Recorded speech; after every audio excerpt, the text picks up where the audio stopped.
ஐபிஎல்ல இன்னைக்கு Chennai super kings vs Lucknow super giants 2 பேத்துக்கு தான் மேட்ச்சு. இந்த மேட்ச் லக்னோவில் நடக்குது. ஸோ அதுக்கு முன்னாடி இன்னைக்கு ஏப்ரல் 19 தமிழ்நாட்டில் ஓட்டு போடுற நாள். ஸோ எல்லோரும் மறக்காமல் போய் ஓட்டை போட்டுட்டு அப்புறம் நம்ம தலை தோனியோட என்ட்ரிக்காக வெயிட் பண்ணலாம். ஸோ இன்றைக்கி ஒரு முக்கியமான விஷயம் என்னென்னா, நம்ம சென்னை சூப்பர் கிங்ஸ் டீம் நல்லா தான் விளாட்றாங்க. பட் ஓப்பனிங்கில் ரச்சின் ரவீந்திராவும் டெவான் கான்வே இல்லாதனால ரச்சின் ரவீந்திரா இறங்குறாரு. அவர் 2 மேட்ச்சுக்கு அப்புறம் நல்லா சரியாக பர்ஃபார்ம் பண்ணல. அதே மாதிரி டேரில் மிச்சலும் மிடில் ஆர்டரில் நல்லா பர்ஃபார்ம் பண்ணல. ஸோ நல்ல பேட்ஸ்மேன் தான் 2 பேரும். பட் இருந்தாலும் அவங்க ஃபார்மில் இல்லை.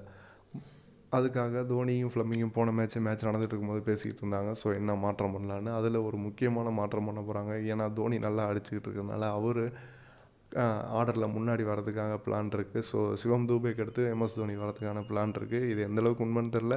ஆனால் டீம் மேனேஜ்மெண்ட் சொல்லியிருக்காங்க. பட் பார்ப்போம் இன்றைக்கி மேட்ச்சில் தோனி எங்கே இறங்குறாருன்னு. இதான் நீங்கள் நம்ம சேனலுக்கு ஃபஸ்ட் டைம் வரீங்கன்னா மறக்காமல் சப்ஸ்கிரைப் பண்ணுங்கள்.